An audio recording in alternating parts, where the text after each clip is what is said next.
Welcome, everyone. Thank you for joining today's webinar for R2 projects and events. Together, we'll explore how these tools enhance order and event management, providing you with a better mousetrap to manage groups of orders. Before I show you how everything works, let's take a quick peek at some of the important features and efficiencies you can achieve using R2 projects and events.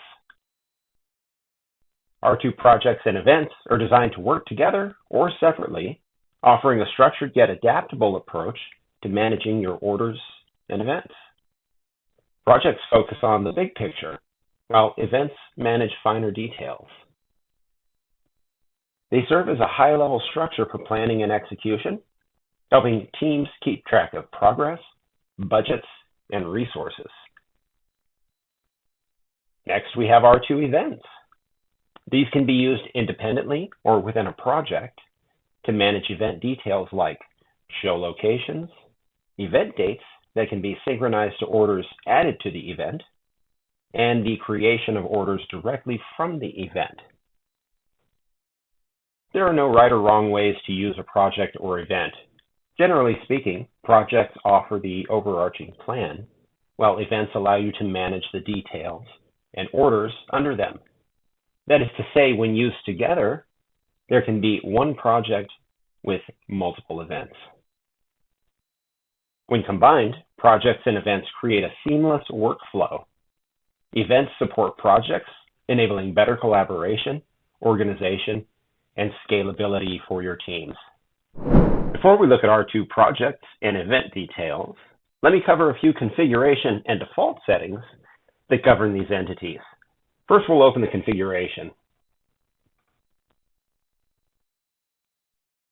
There's an event types icon at the top of the screen that allows you to change the default values and enhance the list to event types use service. While I quite like the default options of theme park and tea party, these may not necessarily be your lines of business. Use the add to add new ones or edit to change any of the existing ones. Next, I'm going to navigate over to the defaults module.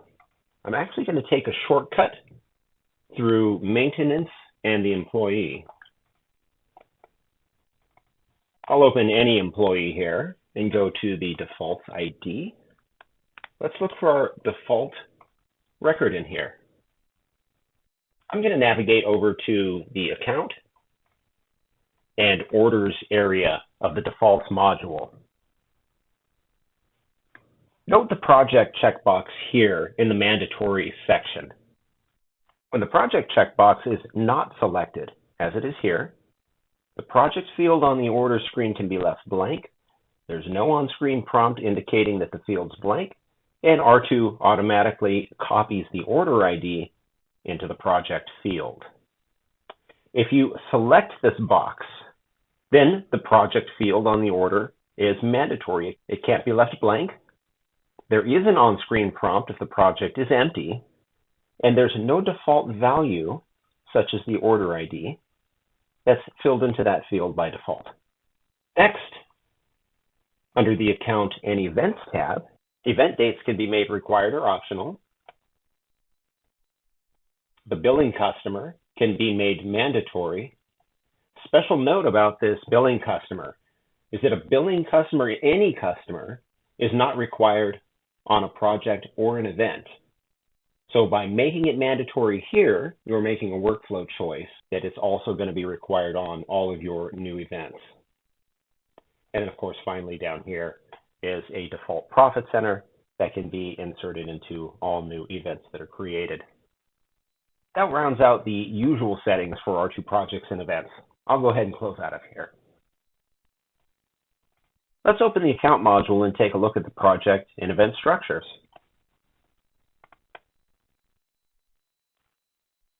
Right from the account screen, you can see that there are three tabs at the top here for customer, event, and project. Clicking on each one is going to give you a slightly different view of the header details, but the bottom is expected to display orders either for that customer, for the event, or for everything underneath a given project. R2 projects and events can function independently of each other or work in combination. When using both, the project sits above the event, and multiple events and individual orders can be connected to a single project. I'll zoom in on a project I have set up for this, the Los Angeles Auto Show.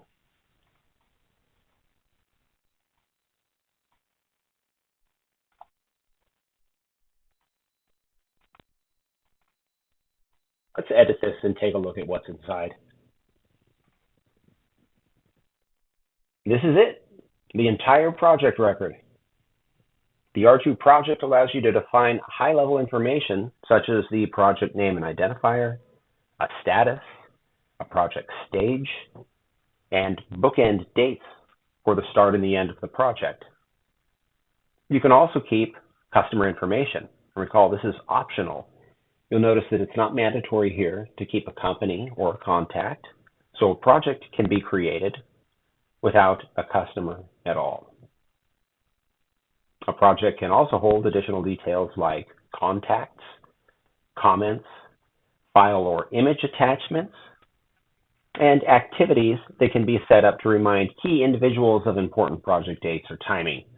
All of those things filter into the My Activity area from the Launchpad. And finally, projects can have user-defined fields or UDFs accessible up at the top here.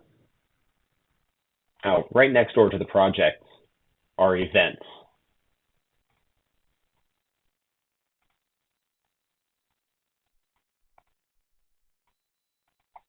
Let's look at an event that's tied to the Auto Show project. This event is for the Toyota Motor Company booth at the LA Auto Show.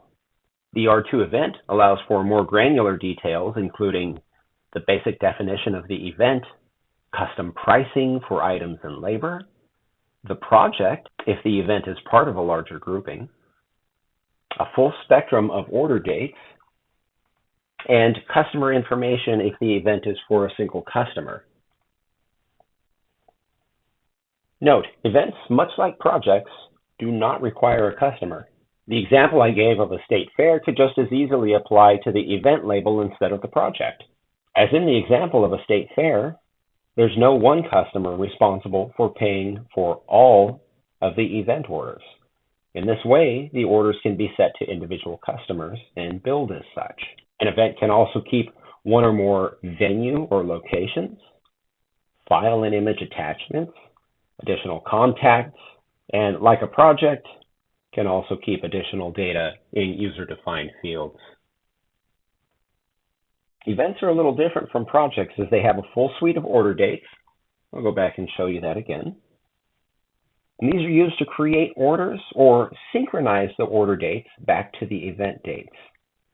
I'll show you how to create an event order in a moment. But to synchronize the dates defined in the event down to any of the orders connected to it, you'll use this button up here. R2 simply asks you the question if you want to update or basically take these events that are shown here and then copy those same dates down to all of the orders connected to this event. This can be used when the event and all orders need to shift dates at once without having to open every single order to make that change. A handy function of the event is its ability to create departmental orders. In a large event, it's sometimes helpful to create several orders for your convenience to manage the job. Oftentimes, those orders are drawn along the lines of a department. This order will have all of the lighting, and that order will manage all of the audio. If that's the case, then let the event create your orders for you. To create event orders, begin on the Department tab of the Event Edit screen. Begin by tagging or double-clicking one or more of the departments on the right side, then use the arrow to move those selected departments to the left side of the screen. We'll choose Cables and Cameras. We'll use this button here to move those across to the left side. Now what you're seeing is audio and lighting. These ones have already been created. I'll show you that in a second too. And cables and camera department orders are still pending.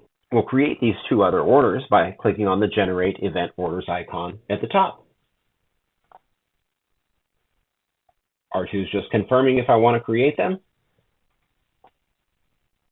I'll answer yes, and it confirms again that those orders have been created.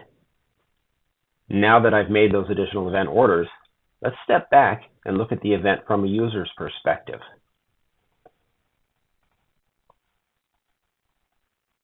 I'll double click to select the event to the account screen. When I do this, you'll notice we're on the Event tab at the top now. The event details are shown at the top of the screen.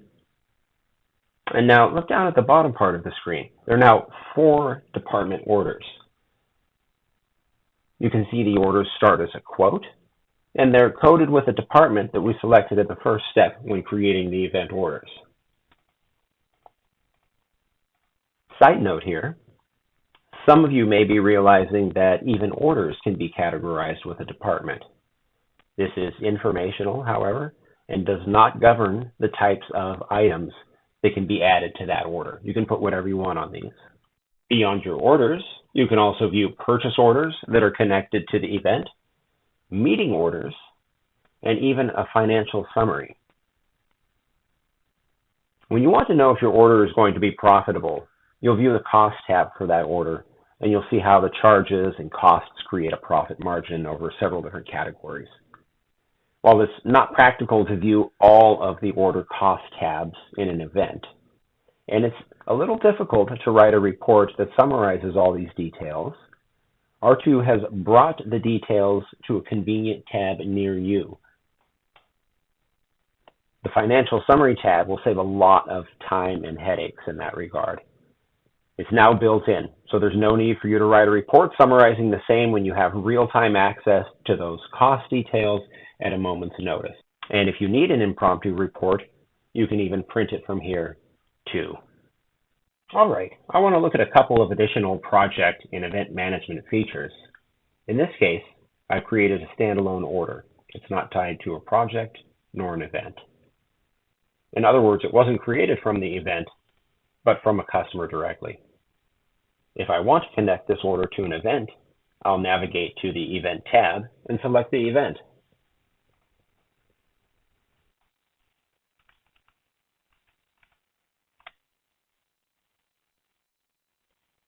In this case, because this was an independent order previously, R2 is asking if I want to synchronize the dates from the event down to this order. I won't choose that in this case, but the event still comes across and this order is now part of it.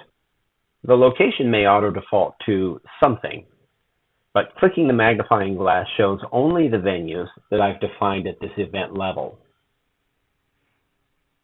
So the user can select the appropriate location for that order. Next, the project field. Back on the Information tab, the project field has populated from the event. Recall that the first thing we spoke about was configuration and default settings. The project field can be set as mandatory or not. I'll repeat the information I shared earlier here. If the project field is mandatory, then the field starts blank. It requires input before it's allowed to be saved, and it will prompt if nothing is there. If optional, the field starts with the order number. It can be left blank, and no prompt is given when it's left blank. But wait, there's more. I mentioned that a project can be used independently of an event. That's great. I can simply select an event here and bypass the event altogether. But seriously, there's more. What if I told you you don't even need to set up a project to use it? That's right. Say your customer gives you a project number and asks that you code it to all of their orders. Instead of going to the project list and defining a new project every time, R2 allows you to simply type a project ID or name into the field, and it will save it even if the project doesn't exist. Here you can see I don't have a project named Sean, but R2 will allow me to save that value in the project field anyway.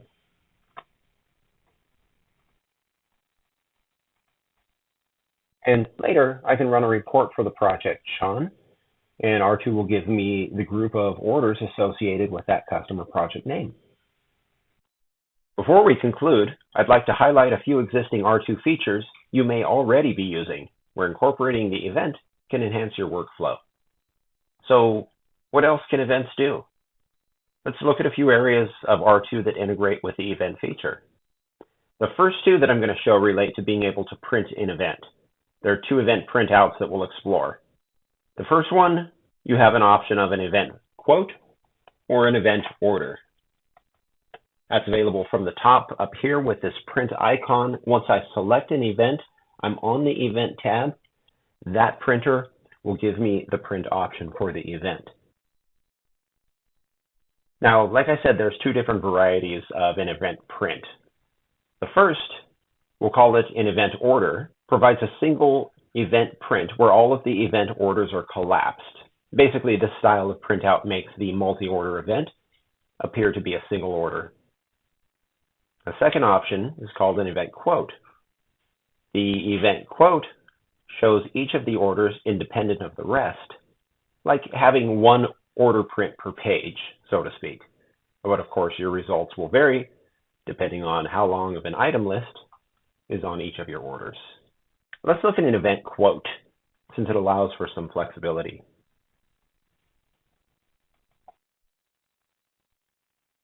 When printing an event quote, R2 begins by displaying all of the orders under the event in question and asks you to select some or all of the event orders to include in the final printout. Double-clicking each of the lines turns them blue, and that means that that line is selected toward the final print. You can also use the Tag All icon at the top if you want all of the event orders to be considered toward the final print. When finished, you'll click on the Print icon, which will allow you to select a template that you want these orders to print within. Now, let me navigate away from here. We're going to go to the event search screen for the next type of print.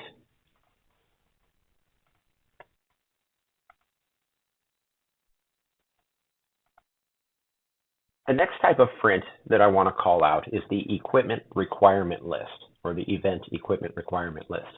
This is a list of the items that are required on a daily basis.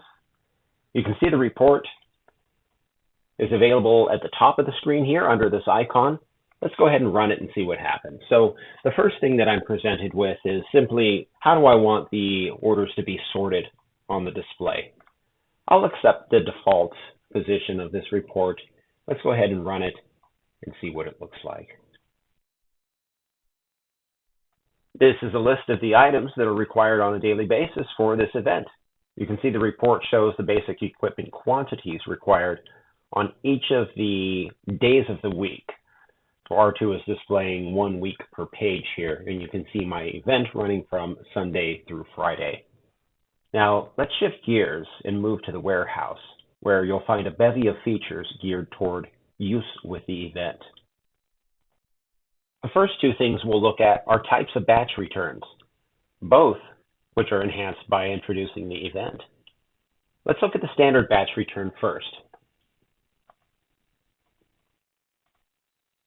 When using the batch return feature, assets from multiple orders can be scanned together.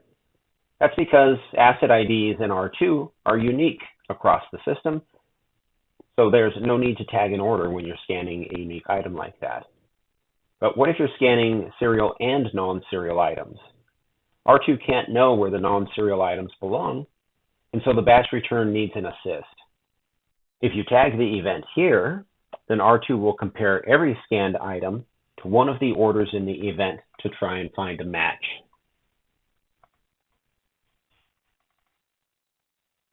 Further, you can click on the Details button for a zoom of all of the items across all event orders pending receiving in the batch.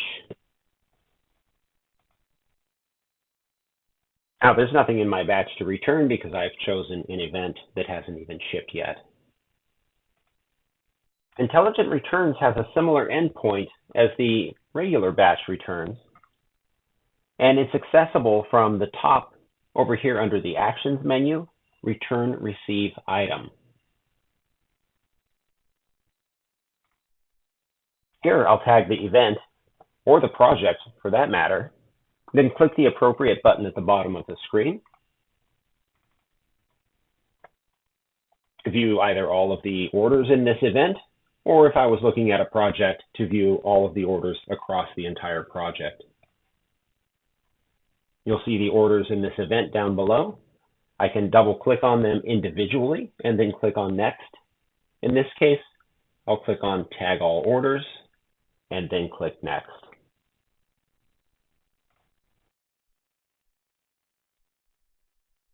Okay, again, because the event hasn't shipped yet, there's nothing to show as needing return, but this screen will list all of the items, serial and non-serial, from all of the orders in the event for a comprehensive view of what's out and what still needs to be returned.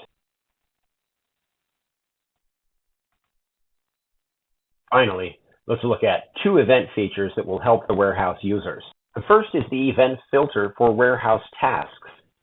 Right on this main screen, up here in the event field, let's go ahead and tag our event.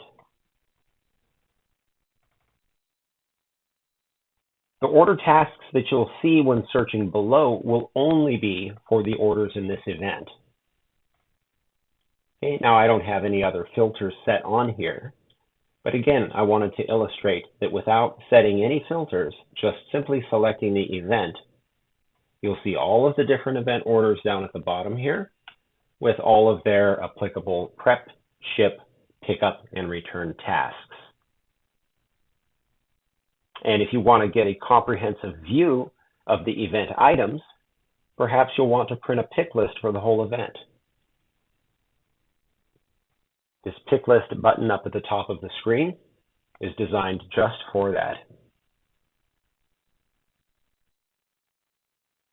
Note the selection of an event or project at the top of the filter screen here. Since we've been working with this one event, let's choose that one.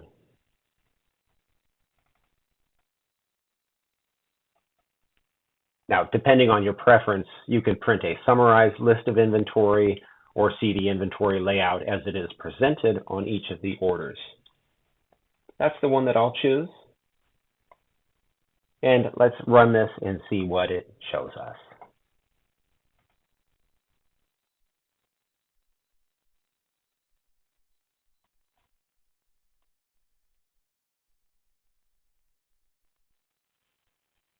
Perfect. Here's my pick list by event. Now, this one printed it by order, which means that I've got 4 different event orders on here. The first one showing me my audio equipment. It's split by a second pick list, which is showing me my cabling department order. This is my video department order, and then finally my audio department order. My lighting department order. So each of these, in this case, the event has printed a separate pick ticket or pick list for each of the event orders. Now, if I had printed a summarized version, for example, R2 is going to compare all of the items together across all of the event orders and put all of the like items into one group where the full quantity across the order is available. So that prevents users from going back and forth to the same places in the warehouse. Okay, again, this is available from the pick list button up at the top here. So again, pick list by event, it is supporting both projects as well as events. All right, folks, this concludes my presentation for R2 projects and events. Really appreciate everyone's time. Thanks again